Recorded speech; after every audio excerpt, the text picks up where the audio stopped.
هیباکوشا تاریخ حزبی هیروشیمان ناگاساکین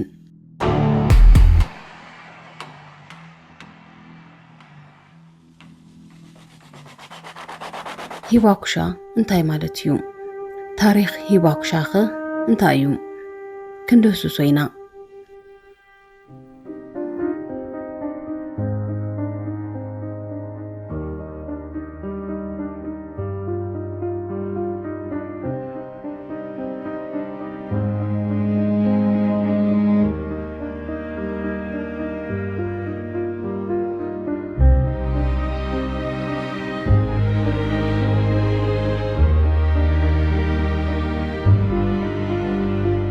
شدشتن تشعتن نحاسة شحن شعتميتن 45 أقوطاطر أوروبا أب تاريخ ودسب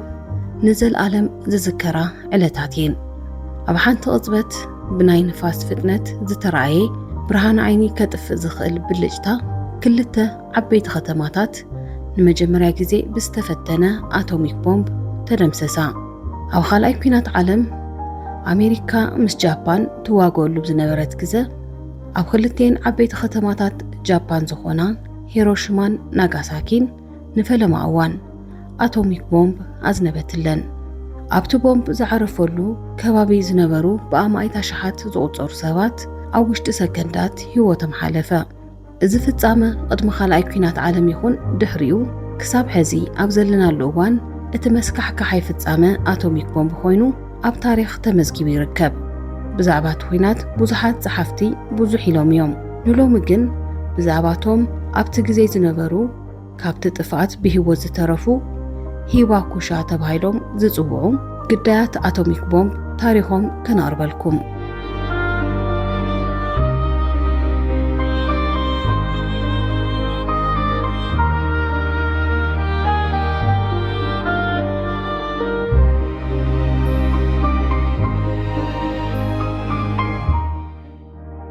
هیباکوشا مالت بأتوميك بومب زتوغدو مالت يوم كابت زتبارع أتوميك بومب زترفو نبرت خلتين كتماتات هیباکوشا زبل سيامة توهيبوهم نعمتات بقالات كجلت بزخبر سغاي إنا تجرفو زنبرو قدات أتوميك بومب يوم بأماي تشحت صور سبات بسانكتي زتفجرة أتوميك بومبن جرراتون قاليهم عين سوران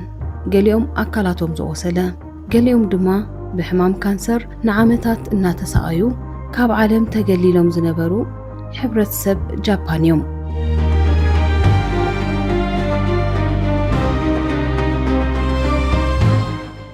اتزير الساع مدراو سيول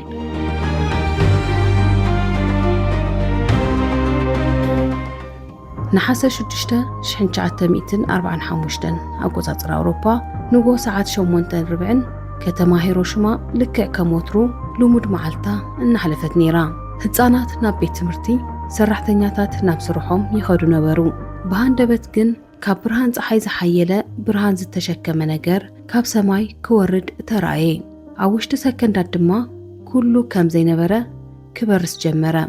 هنصاتات كعنو سبات بدوم كقاصلو بحافشا اتا كتما بنبلبال بارق كتمكخ ترايت حدا كابت مدقعتي زترفى سب دما كم زخبل نت كونتات قليصو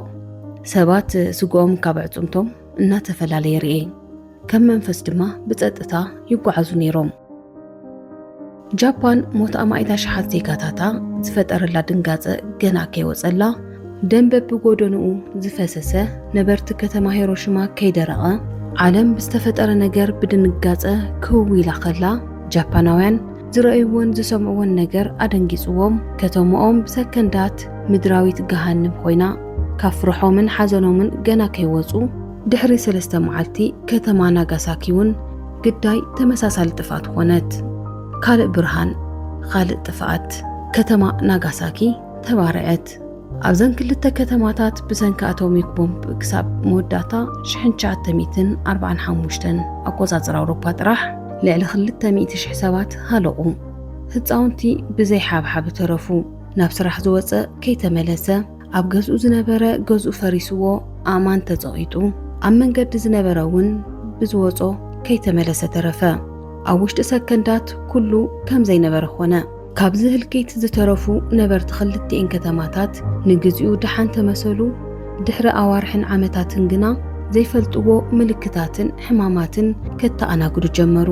ፀጉሪ ርእሶም እንትረግፍ፣ ካብ ግርፃን ኣስናኖም ደም እንትፈስስ፣ መጠኑ ዝሓለፎ ረስንን ድኻምን ክዕዘቡ ጀመሩ። እዚ ዝኾነሉ ድማ ብምኽንያት ጨረር ራዲሽን ኣቶሚክ ቦምብ እዩ። ቀስ ብቐስ ሰውነቶም እናተጎድአ ንዝተፈላለዩ ሕማማት ተቓልዑ።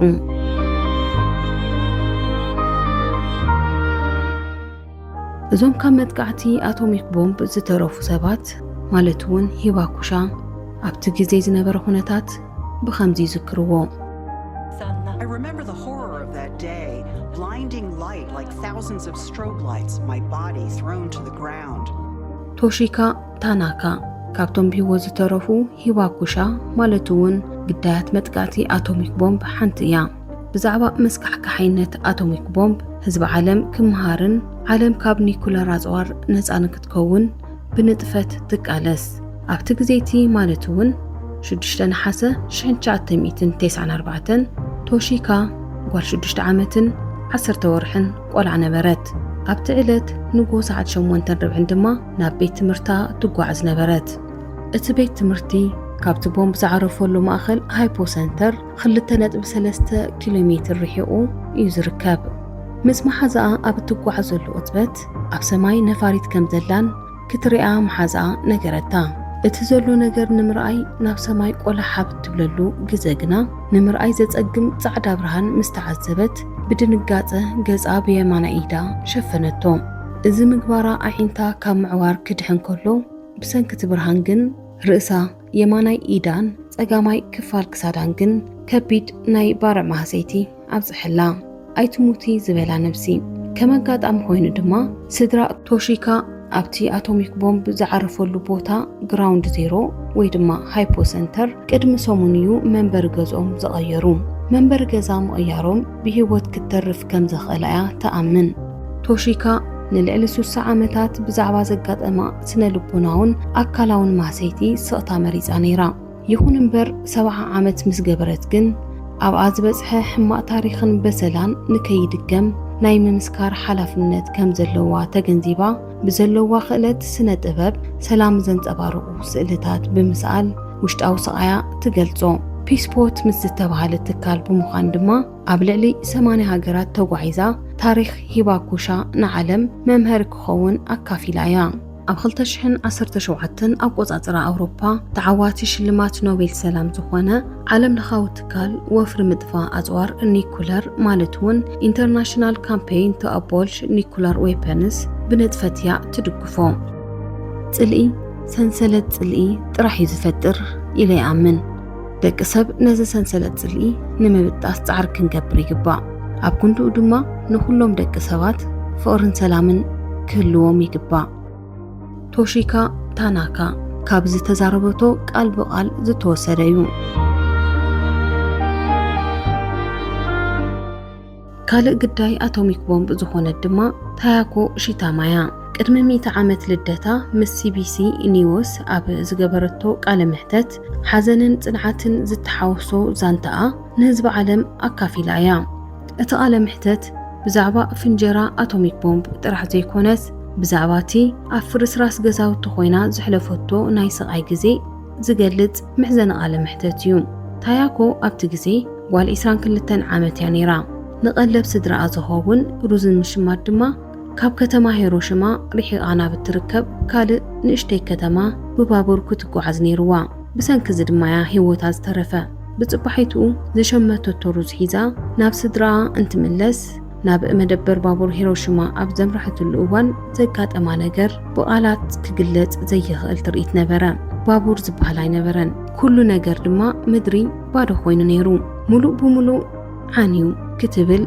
ቃል ብቓል ገሊጻቶ እያ። ነቲ ዝሸመተቶ ከቢድ ሩዝ ተሸኪማ ናብ ገዛኣ ንምብጻሕ ብዙሕ ርሕቀት ተጓዓዘት። ሓደ ካብቲ ዘስካሕክሕ ተዘክሮታታ ድማ ኣብቲ ነዊሕ ጉዕዞ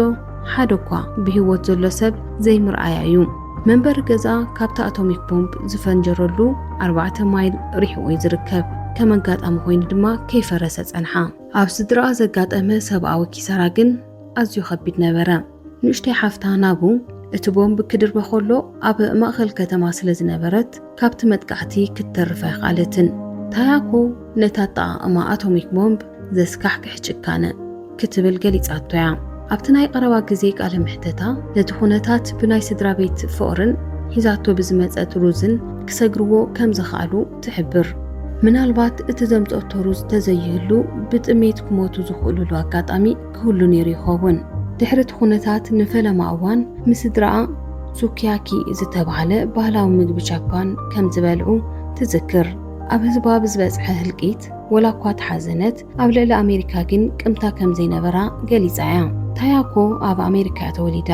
ድሕሪ እቲ ውግእ እውን ናብ ሜሪላንድ ተመሊሳ ስድራ መስሪታ እያ ታያኮ ሺታማ ኣብ ቀረባ እዋን ዓሪፋ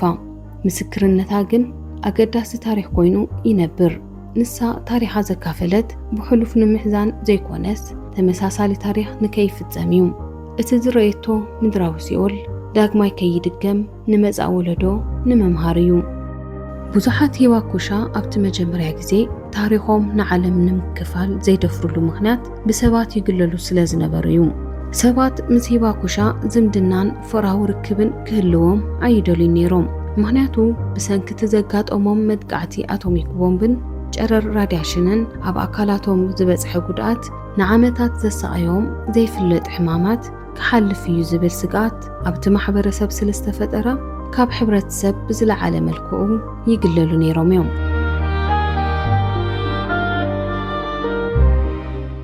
ኣሜሪካ ኣብ ልዕሊ ጃፓን ዝፈጸመቶ መጥቃዕቲ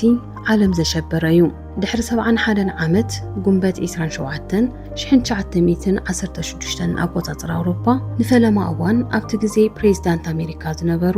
ባራክ ኦባማ ናብ ሂሮሺማ ጃፓን ዑደት ኣካየዱ እዚ ዑደት እዚ ኣብ መንጎ ክልቲአን ሃገራት ዝነበረ ጽልኢት ተቐንጢጡ ናብ ዕርቅን ሰላምን ዘምርሐ ከም ዝኾነ ዘመላኽትን ርክብ ክልቲአን ሃገራት ዘጠናኽርን ነይሩ ፕሬዝዳንት ኦባማ ኣብ ሂሮሺማ ፒስ ሜሞሪያል ፓርክ ማለት እውን ኣብ መዘክር ግዳያት ኣቶሚክ ቦምብ በኣካል ብምኻድ ጉንጉን ዕንበባ ኣንቢሮም እዮም ኦባማ ብሰንክቲ ብ1994 ዝተፈጸመ ደብዳብ የቕረይታ ይሓተቱን ኣብ ክንድኡ ግን ኣብቲ ዘይርሑቕ ሕሉፍ እዋን ዝተፈነወ ዘስካሕክሕ መጥቃዕቲ ብምዝካር ሓዘኖም ገሊጾም እዮም ኦባማ ኣብ ዝገበርዎ ዑደት ልቢ ዝትንክፍ ክፍሊ ድማ ምስቶም ካብቲ መጥቃዕቲ ብሂወት ዝተረፉ ሰባት ዘካየድዎ ርክብ እዩ ፕሬዝዳንት ኦባማ ድሕሪ 71 ዓመት ናብ ጃፓን ብምኻድ ታሪክ ሰሪሖም እዮም ነቶም ኣብቲ እዋን ኩናት ዝተማረኹ ግዳያት እቲ መጥቃዕቲ ዝኾኑ 12 ኣሜሪካውያን እውን ዝኽሪ ሂቦም እዮም ስነ ፍልጠታዊ ብልሓት ምስ ስነ ልቦናዊ ብልሓት ክመጣጠን ከም ዘለዎ ዝገለጸ ኦባማ ቴክኖሎጂ ማዕረ ብማዕረ ዝኾነ ምዕባለ ምስ ሰብኣዊ ትካላት እንተዘይተዋዲዱ ንደቂ ሰባት ከጥፍእ ከም ዝኽእል ኣጠንቂቖም እዮም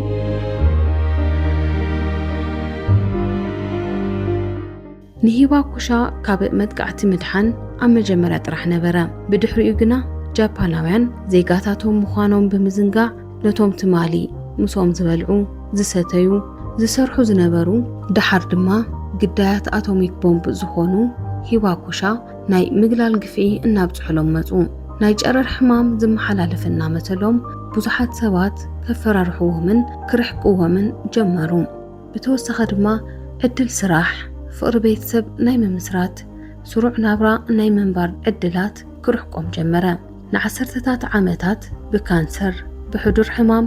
ስነ እምሮ ጭንቀትን እናተሰቃዩ ነበሩ እዚ ሁሉ እናሕለፉ ግና ፀጎሞም ተፃዊሮም ብዙሓት ሂዋኩሻ ዝሕለፍዎ መከራ ንዓለም ክነግሩ መረፁ ንሰላም ድምፂ ኾኑ ሎሚ ብሂወት ዝተረፉ ሂዋኩሻ ብቁፅሪ ኣዝዮም ውሕዳት እዮም መብዛሕትኦም ድማ ሽማግለታት እዮም ዝሕልፍዎ መልእኽቲ ግን ንዘለዓለም ነባር እዩ ኣባና ዝበፅሐ ኣብ ካልእ ከይድገም እናበሉ ኣብ መላእ ዓለም እናተጓዓዙ ታሪኾም ይነግሩ እዚ ዝገብርዎ ድማ ሕሉፍ ክዝከር ጥራሕ ዘይኮነስ ንቐጻሊ እውን ምጥንቃቕ ከም ዘድሊ ንምግላጽ እዩ ኣብዚ ሕዚ እዋን ብዙሓት ሃገራት ኒኩለር ተዓጢቐን ኣነ ይበልጽ ኣነባ ኣብ ዝበሃላሉ እዋን ሳዕቤን ኣቶሚክ ቦምብ ካብ ውሉድ ወለዶ ከም ዝሰጋገርን መስካሕካሓይ ምዃኑን ልዕሊ ሂዋኩሻ ምስክርነት ክህብ ዝኽእል ولا حد يلن تاريخ هيواكوشا تاريخ طرح يكونن مذكر ونيو سب انتاي كجبر كم زغلن انتاي كنكلاخل كم زلنان كزخخرنا زغل تاريخيو هيواكوشا انت تطفو ملأختهم ايتفئن نذكر نسمع إذ نجر كيدقم نجبر سلام بحريانبر بعدلت أيوها بنيو ملأختي هيواكوشايو سلام عالم شالوم